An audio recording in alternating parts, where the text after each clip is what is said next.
사무엘상 22장 1절로 2절 그리고 30장 21절로 25절 말씀 봉독해 드리겠습니다.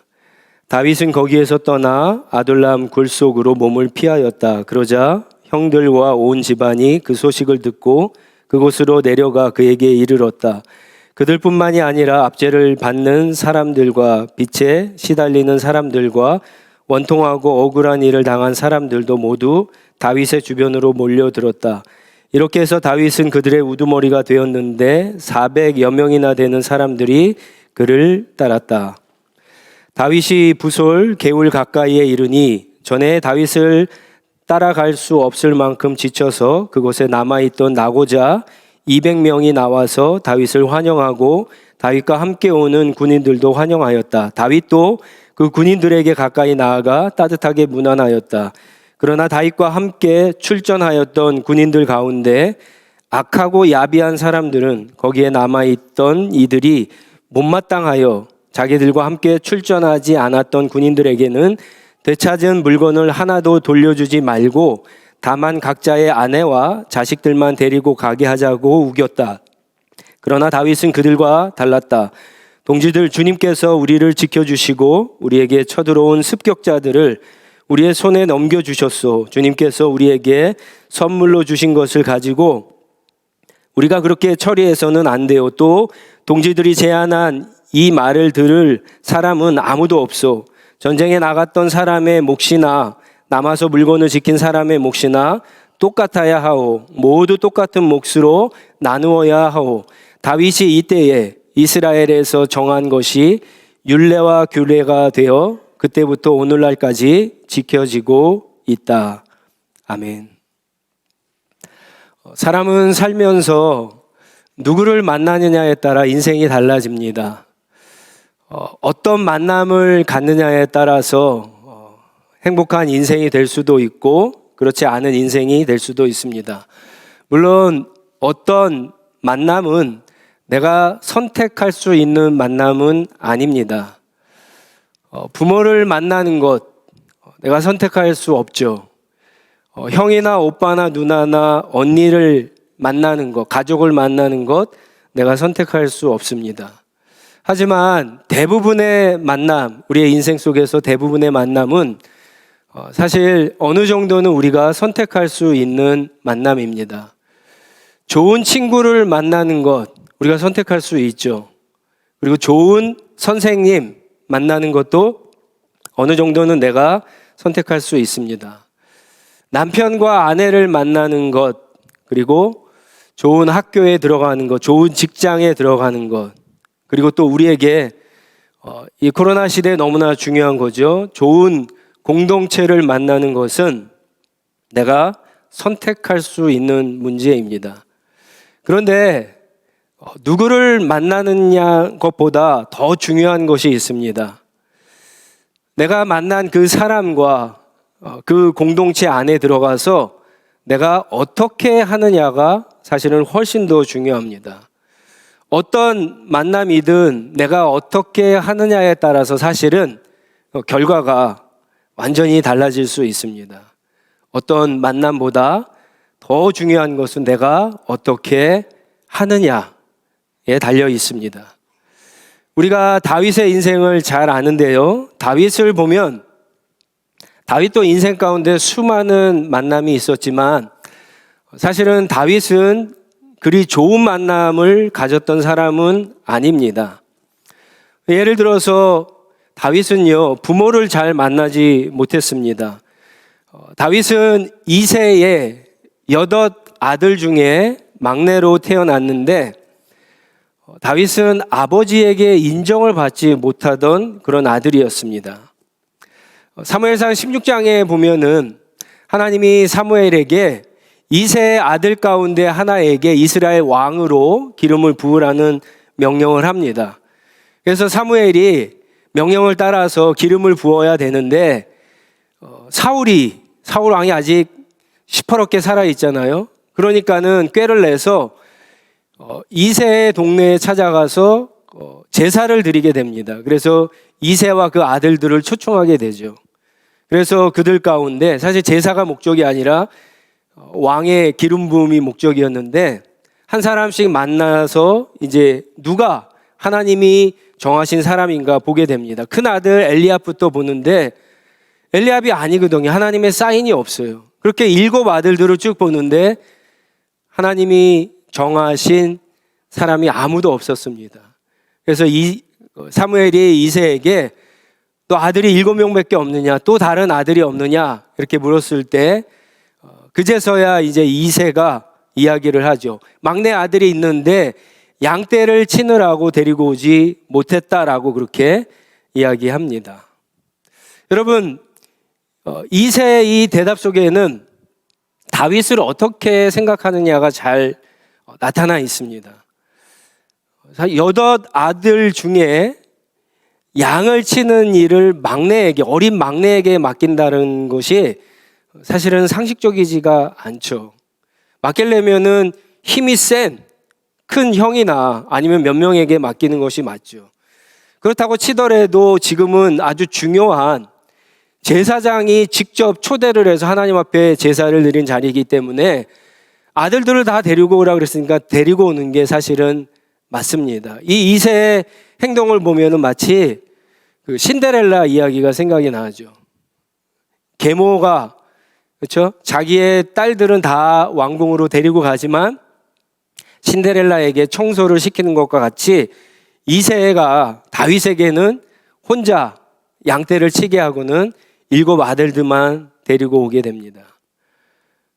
여러분, 야곱이 요셉을 얼마나 사랑했는지 우리가 잘 알지 않습니까? 그것과 비교해 봐도 이새가 다윗을 얼마나 인정하지 않고 무관심했는가 우리가 알 수가 있습니다.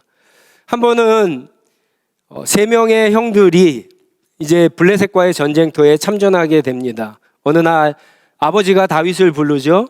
심부름을 시킵니다. 음식을 형들에게 갖다 주라고. 상식적이지 않죠.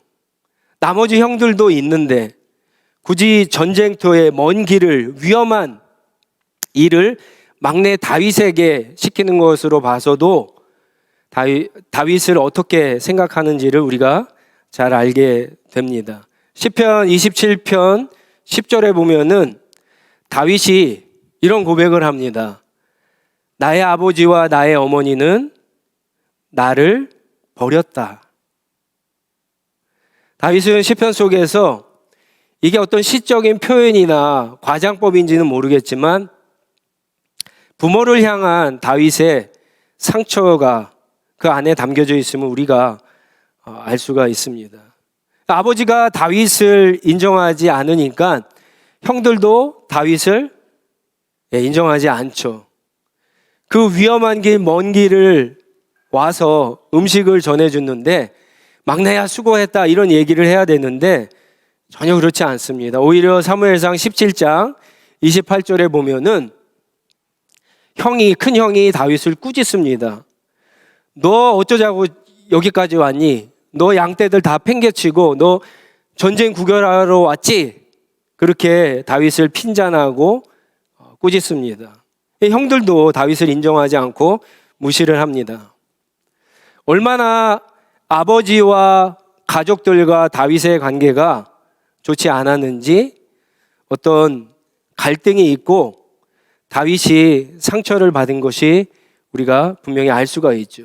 그래서 다윗의 일생을 보면은 사울이 다윗을 죽이려고 쫓아다닐 때 다윗은요 한 번도 자기 집으로 도망친 적이 없어요. 얼마나 집에 도망가기가 싫었으면 블레셋으로 도망갔는지도 모르겠습니다. 어쨌든 이 아버지와 가족들과 다윗 안에는 상처가 있고 갈등이 있습니다. 그런데 22장 오늘 읽은 본문에 보면은 다윗이 아둘람 동굴에 숨어 있다라고 하는 소식을 듣자 형들과 가족들이 다 다윗에게 찾아옵니다. 다윗이 걱정돼서 왔을까요? 그렇지 않습니다. 여러분, 다윗의 이렇게 일생을 알면은 가족과 형들이 다윗이 걱정돼서 왔다라고 하는 사실이 아닌 것을 알 수 있습니다. 공식적으로 이제 다윗이 지명수배가 떨어졌거든요. 발견되면 죽이게 됩니다. 그러니까 사울이 가장 먼저 감시한 게 어디겠습니까? 다윗의 가문이었어요. 사울이 다윗의 가문을 감시하고 위협하고 통제하니까 언제든지 잡혀서 죽을 수도 있으니까 몰래 다윗의 소식을 듣고는 아둘람 굴까지, 이 광야까지 찾아오게 된 겁니다. 그래도 같이 있는 것이 조금이라도 안전하다라고 생각했던 것 같습니다. 그런데 다윗을 찾아온 것은 다윗의 가족들뿐만 아닙니다. 2절에 보니까 또 다른 무리들이 있습니다. 그들은 성경에 보니까 압제를 받는 사람들, 빚에 시달리는 사람들, 원통하고 억울한 일을 당한 사람들이 다윗을 찾아왔다라고 그렇게 이야기합니다. 그런 사람들이 무려 400명이나 되었다라고 그렇게 성경이 이야기하죠. 사울이 통치했을 때 다윗만 괴롭힌 게 아니라 사울이 굉장히 정치를 못했던 것을 우리가 알 수가 있습니다. 부정부패, 사회 약자에 대한 배려가 없었음을 알 수가 있습니다. 그래서 사울이 지배를 했을 때, 통치를 했을 때 수많은 사람들이 압제를 당하고 빚에 시달리고 위협을 받고 그런 사람들이 억울한 일을 당해서 결국은 다윗, 사무엘이 이야기했던 다음 왕으로 기름 부은 그 다윗을 찾아 광야 압둘람 굴까지 왔다는 사실을 알 수가 있습니다. 그리고 그들은 곧 이어서 하나의 공동체를 이루고 다윗을 지도자로 삼고, 그리고 시글락에 정착할 때는 200명이 더 늘어서 600명, 그 당시에 한 나라와 전쟁할 수 있는 그 숫자까지 그렇게 불어난 것을 보게 됩니다. 사실은 다윗의 일생에 보면은요, 오늘 우리가 읽었던 이 22장의 이 시점이 다윗의 일생이 사실은 굉장히 달라지는 터닝 포인트가 되는 아주 중요한 시점이라고 할 수가 있습니다. 나중에 이 다윗이 이제 사울이 죽고 이스라엘의 왕이 될 때 다윗이 혼자 있었으면 왕이 될 수가 없거든요. 이 다윗이 왕이 되는데 아주 결정적인 역할을 한 게 이 아둘람과 시그락에 있었던 이 공동체, 이 600명의 사람들입니다. 그리고 다윗이 왕이 되어서 이 왕국의 아주 중요한 역할을 담당했던 사람들 가운데 많은 사람들이 바로 이 600명 사람들 가운데 나중에 등용이 되게 됩니다. 사실은 이 다윗의 지금 이러한 모습들, 그리고 400명이나 되는 사람들이 다 같이 몰려온 게 아니거든요. 이 사람들이 다 서로 아는 사람들이 아니에요.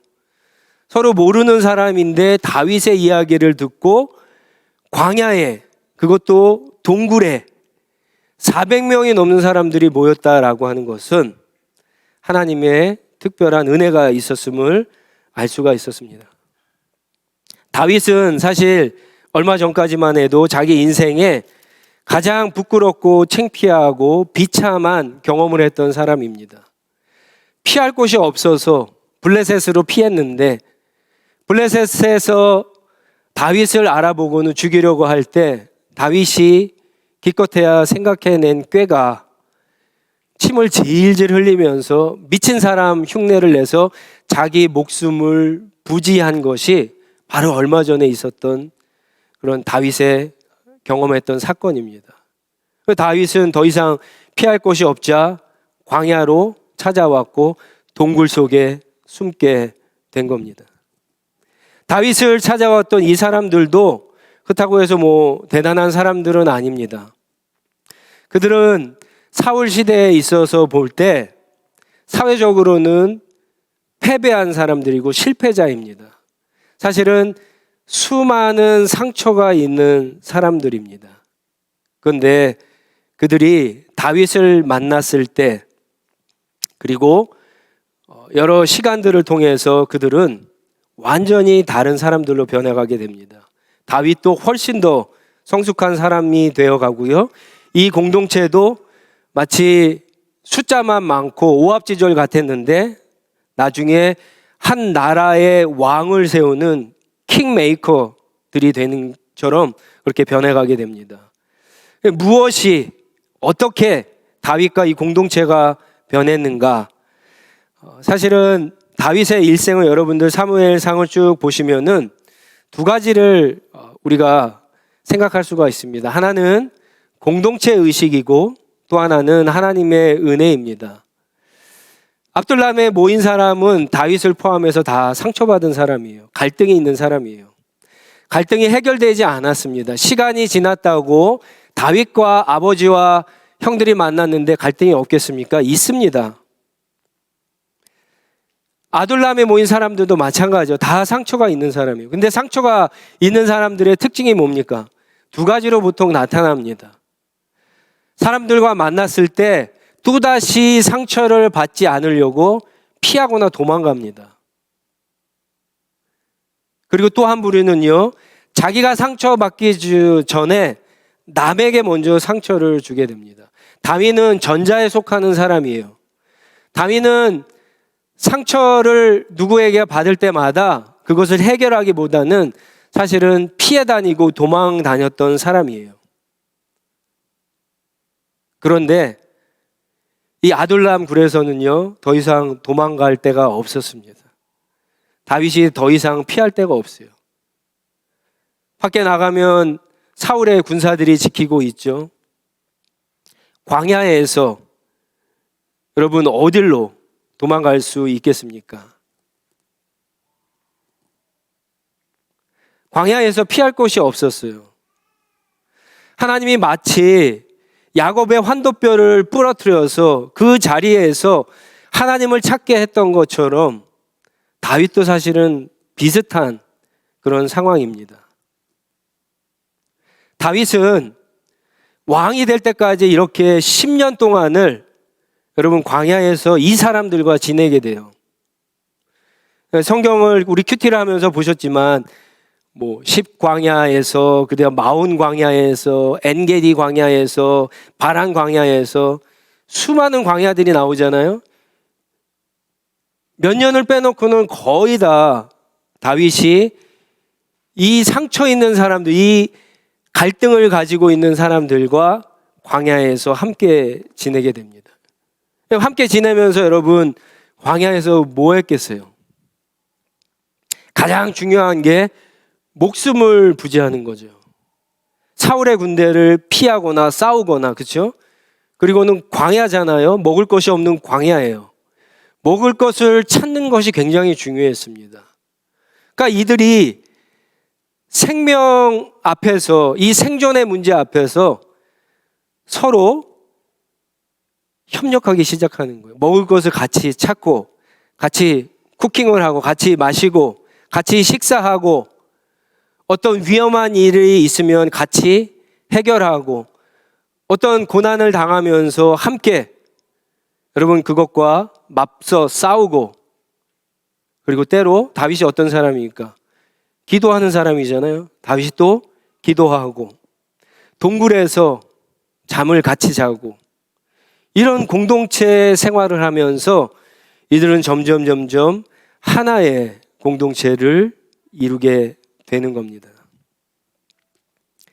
이렇게 서로의 고난, 서로의 어려움, 위기를 함께 겪어가면서 놀랍게도요, 그들 안에 있었던 갈등이 해결이 됩니다. 상처가 치유되게 돼요. 여러분, 이들 안에 갈등이 없고 상처가 치유되지 않았으면 다윗이 왕이 될 수가 없어요. 이들이 하나가 되어서 다윗을 서포트해서 하나님의 뜻을 이룰 수가 없었습니다.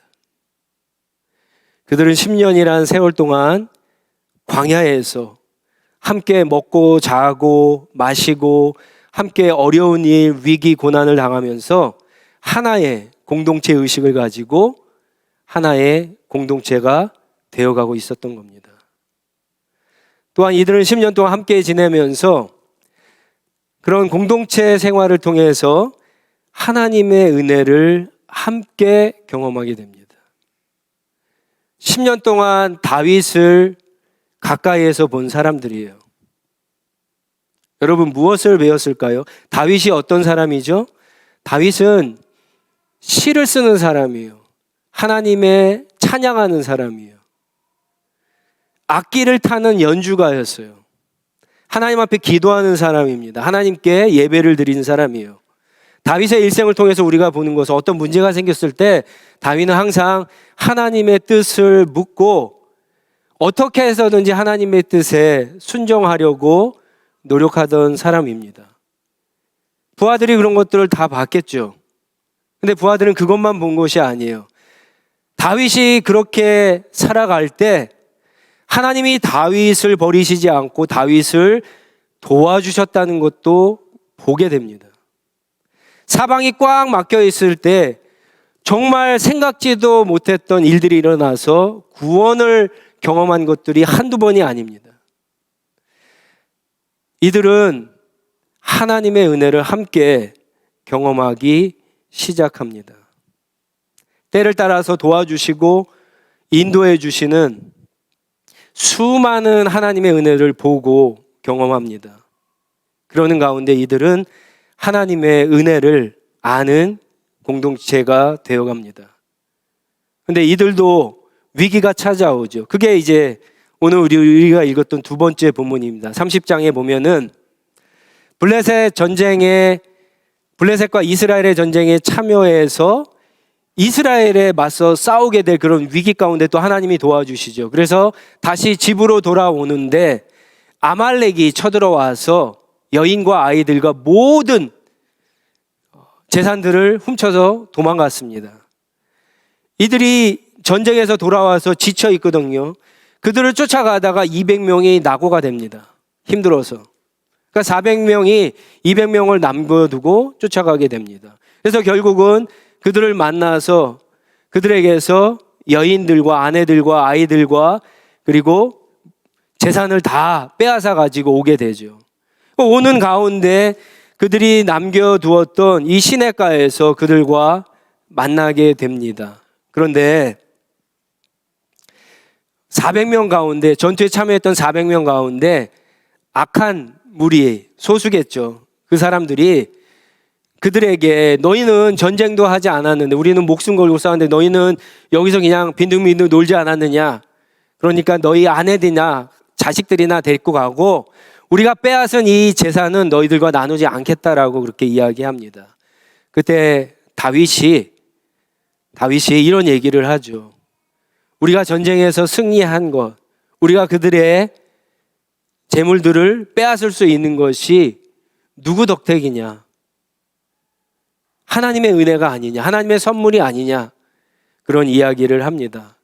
그러면서 다시 공동체가 화합하게 되고 성경은 다윗의 이 말을 율례와 규례로 삼았다. 그렇게 이야기를 하죠. 점점점 하나님의 은혜를 아는 그런 공동체가 되어갑니다. 사실 이 다윗과 이 공동체는요, 사실 오늘날로 이야기하면은 교회 공동체를 이야기합니다. 오늘날도 건강한 교회 공동체를 세우기 위해서는 마찬가지로 두 가지가 꼭 필요합니다. 함께 고난을 겪고 함께 공동체 의식을 갖는 것이 중요하고요. 그리고 그러는 가운데 함께 하나님의 은혜를 경험하는 게 중요합니다. 죄송한 얘기지만 제가 목회를 처음 시작할 때, 안수를 받고 시작할 때 어떤 선배 목사님이 저에게 그런 이야기를 한 적이 있어요. 나중에 목회를 잘해서 교회가 부흥하고 교회 예배당을 질 때 조심하라고. 교회 건물을 짓다 보면은 많은 교인들이 빠져나갈 것이라고. 그러나 교회 건물을 다 세우고 나면은 또 사람들이 몰려올 거라고. 여러분 무슨 뜻인지 아시겠죠? 뭐 다 그런 것은 아니지만 아마 그런 사람들도 아마 개 중에는 있을 겁니다. 함께 어떤 일들을 협력해서 해 나가야 될 때 계산을 해보죠. 자기가 손해보고 자기 시간을 들이고 어렵고 힘든 일들 하지 않고 신앙생활을 하려고 하는 분들이 계세요. 본인만 열심히 편하게 신앙생활을 하면 된다라고 생각하시는 분들이 있습니다. 조금만 교회에 어떤 문제가 생기고 어떤 어려움이 생기면 자기만은 살 구멍을 찾아서 이리저리 시도해 보는 분들이 계세요. 공동체 안에서 어려움과 고난과 위기를 함께 짊어지고 함께 기도하면서 그것을 헤쳐나가려고 잘 하지 않습니다. 마치 예전에 다윗처럼 어떤 갈등이 일어나고 어떤 문제가 생기고 상처를 받는 일들에 대해서 도망 다니고 피해 다니는 분들이 계세요. 여러분, 사람이 만든 공동체 중에 가장 연합할 수 있는 잘하는 공동체가 여러분 뭔지 아십니까? 제 생각에는 두 가지인 것 같아요. 하나는 군대, 또 하나는 어떤 목적을 가지고 함께 모인 스포츠 팀입니다. 이 사람들이 아주 단결할 수 있는, 연합할 수 있는 이유는요, 같은 목적을 가지고 있지만 그 같은 목적, 어떻게 보면은 팀 스피릿이라고 할 수도 있고 전우회라고 할 수 있는 그것을 갖기 위해서 사실은 그들이 함께 연습하고 훈련한 것이 중요합니다. 함께 땀을 흘리고 눈물을 흘리고 여러분 고생한 그 고생들이 고스란히 공동체의 의식, 전우회, 어떤 팀 동료애로 그것이 녹아져서 이들이 단단하게 될 수 있는 거예요. 만약에 그것이 없으면은 이들은 한 팀이 되어서 운동 경기나 올림픽에 나가서 절대 금메달을 딸 수 없습니다. 이런 전쟁에 나가서 절대 적군과 싸워 승리할 수는 없습니다. 여러분, 교회도 마찬가지예요. 교회도 하나님이 우리를 한 명만 부르신 것이 아니에요.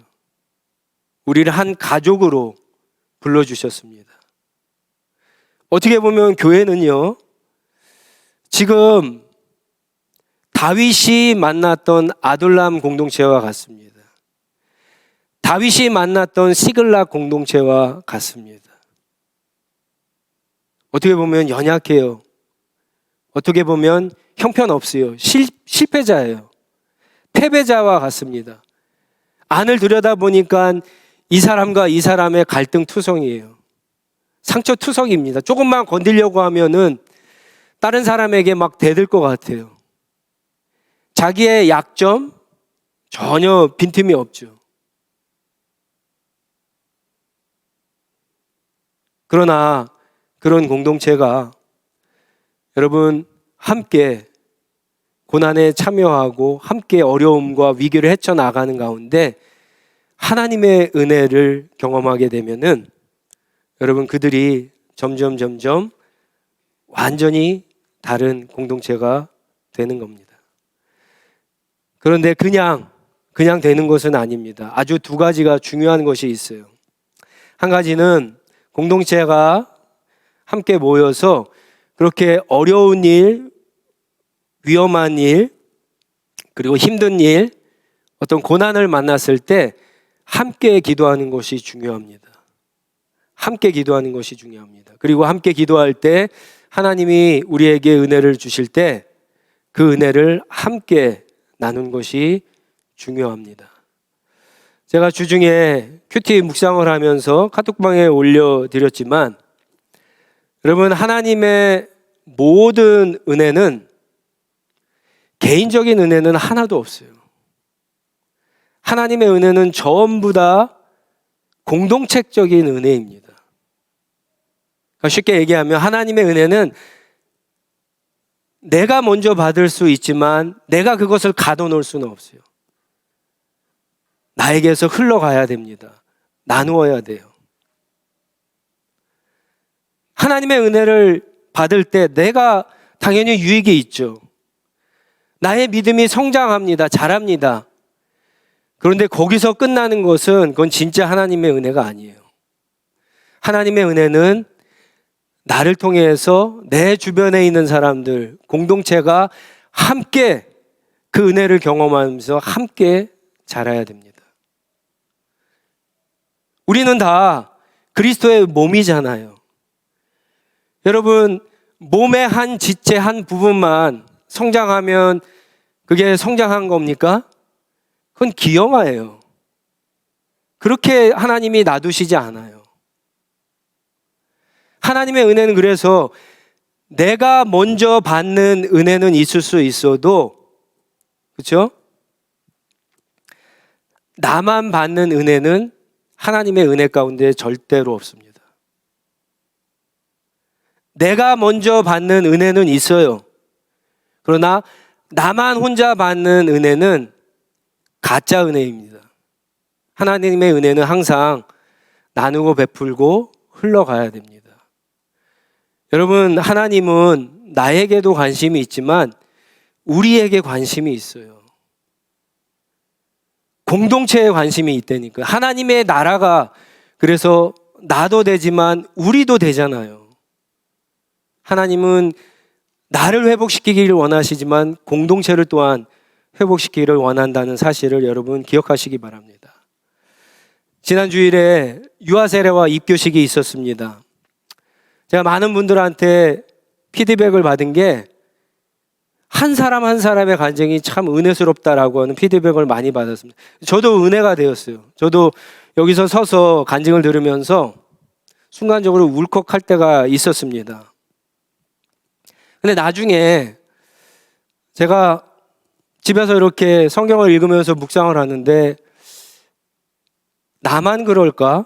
다른 사람도 그럴까? 이런 생각을 하다가 죄송하지만 우리 가운데 아주 소수의 분들은 제가 느꼈던 많은 대다수의 사람들이 느꼈던 그런 감동, 은혜를 느끼지 못한 분도 있었겠다라는 생각이 들었습니다. 그리고 왜 그럴까 생각하다가 이것 때문이라는 사실을 알게 되었어요. 그게 뭐냐면은 저는 많은 그런 은혜를 받은 사람들은요, 이 앞에서 간증한 사람들의 삶을 알아요. 그 사람들의 어려움을 알아요. 그 사람들의 고난을 알아요. 고통을 알아요. 시합 모임을 통해서 개인적으로 만나서 서로 기도 제목을 나누면서 이 문제 때문에 어떻게 스트럭을 하고 있고 그런 것들을 다 알아요. 그런데 앞에 서서 그런 문제들을 이야기할 때 여러분, 그 사람의 간증 속에서 하나님이 어떻게 역사하셨는가를 똑똑히 볼 수 있기 때문에 그게 나도 은혜가 되는 거예요. 그 사람들과 개인적으로 알던 사람들은 그게 은혜가 될 수밖에 없는 거예요. 그러나 그 사람들을 처음 본 사람들은 절대 은혜가 되지 못합니다. 하는 시학교에 왔더니 세례 받으려면 간증해야 되는구나. 간증할 때 몇 사람만 하는 게 아니라 다 해야 되는구나. 이런 인포들만 알 수 있지 그 간증 속에 녹아있는 간증자들의 하나님의 경험을 나는 똑같이 경험할 수 없다는 거예요.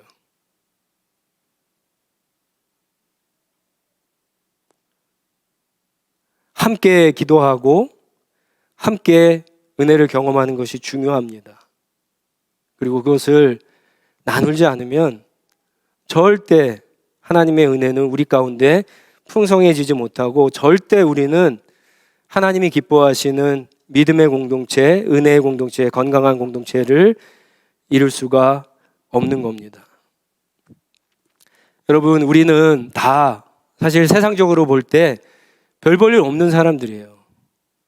어떻게 보면 이 자리에 나와 있는 게 하나님의 은혜가 필요한 게 우리가 세상에서 인정받지 못하고 성공하지 못하기 때문에 어쩌면 이 자리에 나와 있는 건지도 모릅니다. 어쩌면 이 자리가 광야고 어쩌면 우리의 인생이 광야고 어쩌면 우리가 만나는 이 공동체가 아둘람이고 시글락일 수 있어요. 그러나 우리 가운데 아무리 갈등이 있고 상처가 있어도 우리 가운데 계신 하나님, 그분을 바라보고 함께 기도하고 함께 어려움을 극복해 가면서 하나님의 은혜를 나눌 때 우리는 새로운 공동체가 될 수 있습니다. 여러분, 혼자가 아닙니다. 함께라고 하는 공동체 의식을 가지고 내가 받은 은혜, 남이 받은 은혜 서로 나누면서 하나님의 은혜를 알고 그 은혜를 전하는 그런 하나님 앞에 귀하게 쓰임받는 그런 우리 하늘시학교의 공동체가 되기를 간절히 주님의 이름으로 축원합니다. 우리 함께 같이 기도하도록 하겠습니다. 우리 자리에서 일어나서 오늘 주신 말씀 기억하면서 기도했으면 좋겠습니다.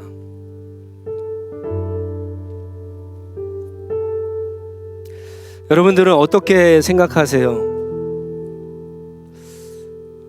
나는 혼자 신앙생활을 하고 있다, 그렇게 생각하시는 분도 아주 조금은 계시고, 또 나는 혼자가 아니다, 나에게는 우리 씨앗 가족들이 있다, 우리 교회 공동체 가족들이 있다, 이렇게 생각하고 신앙생활 하시는 분들이 아마 있을 겁니다. 특별히 이 팬데믹 시대에 공동체가 소그룹이 얼마나 중요한가 우리가 너무나 절실하게 깨달았는데, 혹시라도 여러분 가운데 나 혼자만 잘하면 돼, 나 혼자만 하나님 잘 믿으면 돼 라고 생각하는 분들, 그래서 하나님이 나에게 주신 은혜만 잊어버리지 않고 잘 간직하면 된다라고 생각하시는 분들이 계시다면 여러분들 그거 좀 내려놓고 하나님이 나에게 주신 우리 공동체를 한번 생각해 보세요. 그리고 나에게 주신 은혜를 여러분 한번 다른 사람들과 나누는 삶을 한번 살겠다라고 그렇게 결단해 보시기 바랍니다. 조그만 것도 괜찮습니다. 우리 씨앗 모임을 할 때 그런 것들을 나누시고, 개인적으로 만나서 식사하고 교제하실 때도 그렇게 나누시고, 뭐 같이 큐티 방을 만들고 또 중보기도 팀 가운데 같이 나누면 얼마나 좋겠습니까? 또 나누려면 또 우리가 모이기에 힘써야 되겠죠. 모이기에 힘써야 됩니다. 주중에도 여러분들 같이 만나고 또 씨앗 모임도 자주 하시고 그렇게 하셔야 돼요. 제가 가끔 인사할 때 밥 좀 사주세요 이렇게 인사하는 게 그냥 농담으로 하는 게 아니에요. 자주 만나셔갖고 밥도 먹고 커피도 마시고 서로를 알아가시고, 그러면서 하나님이 저 사람, 나의 일부가 된 저 사람에게 어떤 은혜를 베풀어 주시는가 여러분 한번 알아보세요. 그게 내 은혜가 됩니다. 내 은혜도 다른 사람들에게 나눠주시고, 그러면 그게 우리가 되는 거예요. 그런 은혜가 나타날 수 있도록, 그런 공동체가 될 수 있도록 하나님 나에게 은혜를 주시옵소서, 우리 옆에 있는 형제 자매들에게 은혜를 주시옵소서. 우리 함께 같이 기도하도록 하겠습니다. 기도하겠습니다.